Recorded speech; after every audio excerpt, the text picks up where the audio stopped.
청취자분께서 보내주신 매튜 헨리 주석을 바탕으로 오늘은 민수기 2장을 좀 깊이 들여다볼까 합니다. 광야 한가운데 수백 명이 모여있는 이스라엘 백성을 한번 상상해 보세요. 거대한 텐트 도시죠?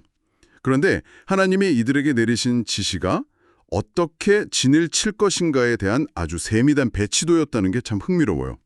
이게 그냥 군사작전 계획으로만 볼 수 있을까요? 아니면 이 거대한 캠프의 지형도 안에 뭔가 더 깊은 영적인 원리가 숨어 있는 걸까요? 아주 좋은 시작이네요.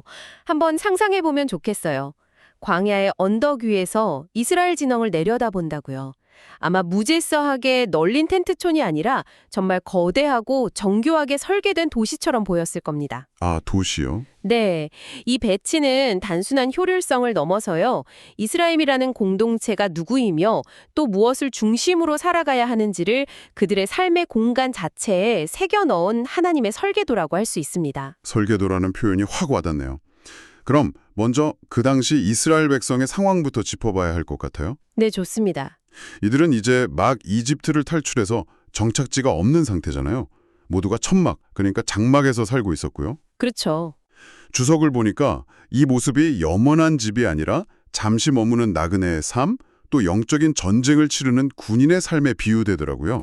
네, 바로 그 점이 핵심입니다. 언제든 짐을 싸서 떠나야 하는 불안정한 삶이죠. 그런데 하나님은 바로 그 불안정한 한가운데서 질서를 명령하십니다. 혼돈 속에서 질서를 세우시는 거죠. 혼돈 속의 질서라. 흥미롭네요. 이건 단순히 텐트를 예쁘게 칠하는 말씀이 아니에요. 주석을 통해 보면 이 질서에는 최소 3가지의 깊은 의미가 담겨 있습니다. 3가지요? 어떤 건가요? 첫째는 공동체의 유대감을 형성하는 질서예요.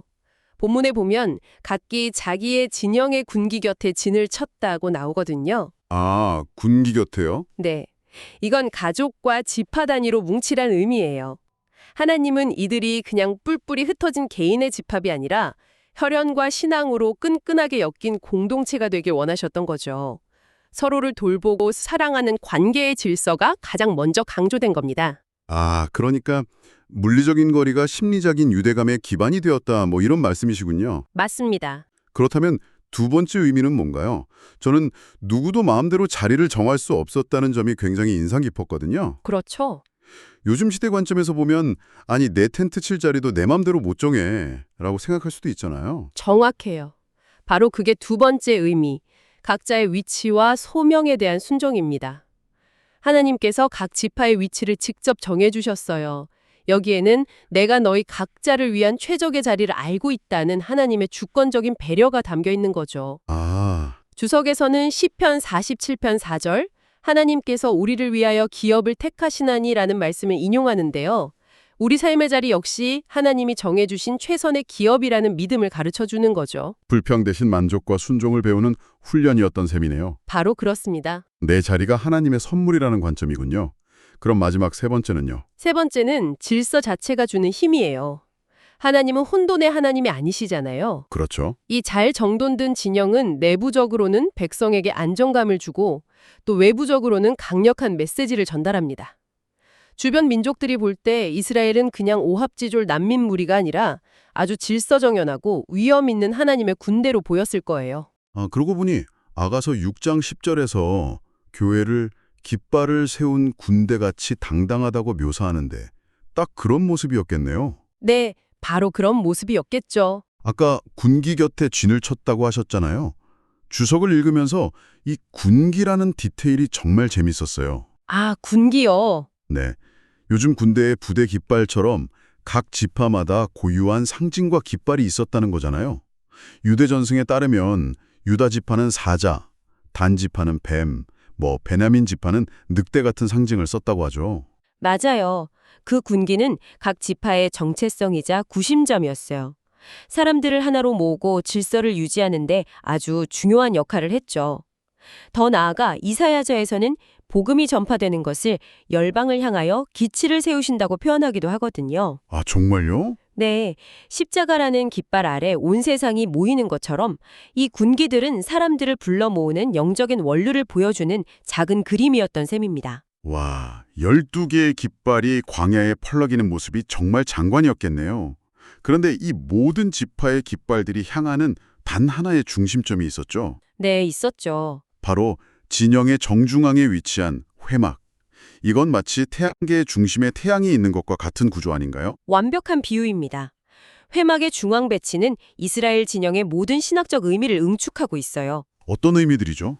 가장 중요한 첫 번째는 말씀하신 대로 하나님의 임재의 상징이라는 겁니다. 내가 너희와 함께 있다는 가장 강력하고 가시적인 증표였죠.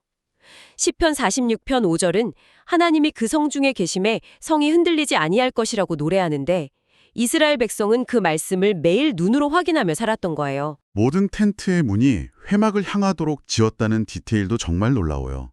아침에 일어나 텐트 문을 열면 가장 먼저 보이는 게 하나님의 집이라는 거잖아요. 그쵸. 하루의 시작을 하나님을 바라보는 것으로 시작하게 만드는 정말 의도적인 설계네요. 네, 모든 시선이 하나님을 향하도록 만든 구조입니다. 그리고 두 번째 의미는 상호 보호의 관계예요. 상호 보호요. 백성들은 사방에서 회막을 둘러싸 보호하고 하나님은 그 중심에서 백성 전체를 보호하시는 구조죠. 어떤 적도 백성들의 진영을 뚫지 않고는 하나님의 성소에 접근할 수 없었어요. 이것은 하나님이 우리의 평안을 지켜주시듯 우리도 하나님의 이름과 교회의 거룩함을 지킬 의무가 있다는 것을 보여주는 아름다운 그림입니다. 그런데 한편으로는 백성들이 회막에 너무 가까이 다가갈 수는 없었다는 점도 중요해요.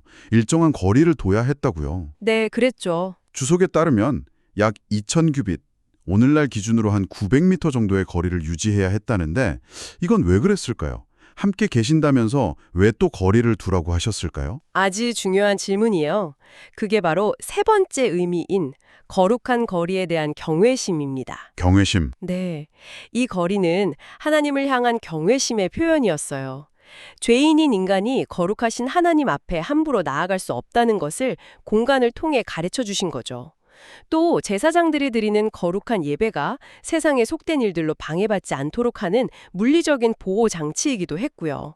그렇군요. 하지만 주석에서는 이 부분이 오늘날 우리 신앙인들과는 결정적인 차이가 있다고 강조하더라고요. 맞아요. 구약의 백성들은 두려움으로 거리를 둬야 했지만 우리는 예수 그리스도의 피를 힘입어 담대하게 은혜의 보좌 앞으로 직접 나아갈 수 있게 되었다고요. 바로 그 점입니다. 우리는 더 이상 900m 밖에 서 있을 필요가 없어요. 히브리서는 우리가 휘장을 지나 지성소로 들어갈 담력을 얻었다고 선포하죠. 구약의 배치는 우리가 그리스도를 통해 얼마나 놀라운 특권을 얻게 되었는지를 역설적으로 보여주는 배경이 되어줍니다. 자, 그럼 이제 이 거대한 설계도의 구체적인 배치로 한번 들어가 보죠. 12지파가 동서남북에 어떻게 배치되었는가? 만약 이걸 사람들에게 맡겼다면 분명히 난리가 났을 거예요. 왜 우리 지파는 햇볕도 안 드는 북쪽이야? 동쪽 명당은 우리가 차지해야지 하면서요. 그렇죠. 인간적인 다툼과 시기가 분명히 있었을 겁니다. 하지만 하나님께서 직접 위치를 지정해 주시자 모든 논쟁이 사라집니다. 각자가 자기 자리가 하나님의 주권적인 선물임을 인정하고 순종할 때 공동체의 평화가 임한다는 것을 보여주는 거죠. 누가 더 좋은 자리에 있느냐가 중요한 게 아니라 하나님이 정해주신 바로 그 자리에서 자기 역할을 다하는 것이 가장 영예롭다는 것을 배우게 됩니다. 그리고 주석에서 또 하나 흥미로운 점을 발견했는데요. 바로 각 지파 지도자들의 이름이에요. 이름이요? 네. 자세히 보면 즉 하나님이라는 이름이 들어간 지도자가 유독 많아요. 나다나엘은 하나님의 선물, 엘리술은 반석이신 나의 하나님이라는 뜻이고요. 이건 우연이 아니겠죠? 절대 우연이 아니죠. 이건 이스라엘 백성이 이집트에서 400년간 노예로 고통받는 와중에도 하나님에 대한 신앙을 잃지 않고 자녀들의 이름에 그 믿음을 새겨넣었다는 감동적인 증거입니다. 겉으로는 바로의 노예였을지 몰라도 그들의 영혼은 하나님의 백성이라는 정체성을 지키고 있었던 거예요. 그 신앙의 유산이 광야에서 리더십으로 꽃피운 거죠. 와, 이름 속에 그런 역사가 담겨 있었군요. 배치를 좀 더 자세히 뜯어보면 혈연 관계까지 고려한 하나님의 세심함이 보여요. 네, 맞습니다. 레아의 아들들인 유다, 이사갈, 스불론 지파가 동쪽에 함께 진을 치고 라헬의 자손들인 에브라임, 므낫세, 베냐민 지파는 서쪽에 함께 모여 있고요. 굉장히 합리적인 배치예요. 합리적인 동시에 깊은 영적인 의미를 담고 있죠. 가장 중요한 동쪽 진영부터 한번 살펴볼까요? 해가 뜨는 동쪽, 가장 영광스러운 자리죠. 그 선봉에 유다 지파가 섰습니다. 행진할 때도 항상 가장 먼저 출발했고요. 네. 왜 하필 유다 지파였을까요? 그것은 장차 오실 메시아, 예수 그리스도에 대한 예표이기 때문입니다. 요한계시록 5장 5절에서 예수님을 유다 지파의 사자라고 부르잖아요. 아, 맞아요. 유다 지파가 이스라엘 행진의 선도에 서서 길을 열었던 것처럼 바로 예수 그리스도께서 우리 인생의 행진을 가장 앞에서 이끌어 가시는 리더라는 것을 상징적으로 보여주는 배치입니다. 그렇군요. 심지어 당시 유다 지파의 지도자였던 나손은 마태복음 1강에 나오는 예수님의 직계 조상이기도 해요. 정말요? 와, 소름이 돋네요. 정말 놀라운 연결고리죠. 과거의 진영 배치가 미래의 구원 계획을 가리키고 있었다니. 그럼 회막을 가장 가까이서 지켰던 중앙은 어땠나요? 레위 지파가 그 임무를 맡았죠. 네, 레위인들이 회막 사방에 포진해서 성소를 직접 수호했습니다. 그리고 다른 12지파가 그 레위 지파를 다시 한번 에워싸는 이중 보호 구조였죠. 이중으로요? 네, 주석은 여기서 중요한 통찰을 제시하는데요. 이것은 한 국가의 정치 지도자들이 그 나라의 신앙적인 근간, 즉 교회를 보호하고 하나님의 영광을 지켜야 할 책임이 있음을 보여준다는 겁니다. 아, 나라의 심장부에 하나님의 말씀과 예배가 살아있도록 지키는 것이 위정자의 중요한 임무라는 거죠. 선두가 유다, 중앙이 레위였다면 후방도 중요하잖아요. 행군의 가장 마지막을 지키는 후미는 누가 맡았나요? 가장 뒤쪽 후미는 단지파가 책임졌습니다. 민수기 1장의 인구조사 결과를 보면요. 단지파는 유다 지파 다음으로 인구가 많은 아주 강력한 지파였어요. 아, 병력이 많았군요. 네, 그 막강한 군사력으로 행진 대열의 가장 뒤에서 나고자를 보호하고 적의 습격을 막는 중요한 임무를 맡은 겁니다. 선봉만큼이나 중요한 역할이죠. 이처럼 어느 위치에 있든 중요하지 않은 자리는 하나도 없었습니다. 모두가 각자의 자리에서 필수적인 역할을 감당했던 거예요. 결국 이 모든 하나님의 명령에 이스라엘 자손은 여호와께서 모세에게 명령하신 대로 다 준행했다고 성경은 기록합니다. 각자가 정해진 위치와 질서를 지켰을 때 그들의 진영은 안전했고 또 아름다웠던 거죠. 맞아요. 심지어 적이었던 이방 선지자 발람조차 그 광경을 보고는 저주 대신 야곱이여 네 장막들이 이스라엘이여 네 거처들이 어찌 그리 아름다운고 라고 감탄할 수밖에 없었으니까요. 오늘 우리가 나눈 이스라엘 진영의 배치는 단순히 오래전 군사 편제에 대한 이야기가 아니었습니다. 이것은 오늘을 살아가는 신앙 공동체 그리고 청취자들 한 사람 한 사람의 삶이 어떤 중심을 가지고 어떤 질서 속에서 각자의 역할을 감당해야 하는지를 보여주는 영적인 청사진과도 같습니다. 영적인 청사진이요. 네, 여기서 청취자분께 마지막으로 질문 하나를 드리고 싶네요.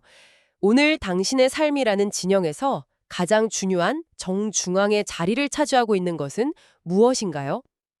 혹시 하나님의 회막이 있어야 할 그 자리에 다른 것이 세워져 있지는 않습니까? 그리고 당신은 하나님께서 정해주신 그 자리에서 당신에게 맡겨주신 고유한 군기를 힘차게 흔들며 서 계신가요? 우리 삶의 전체 배치가 하나님 보시기에 참 아름다운 모습이기를 바라면서 한번 깊이 돌아보는 시간이 되었으면 합니다.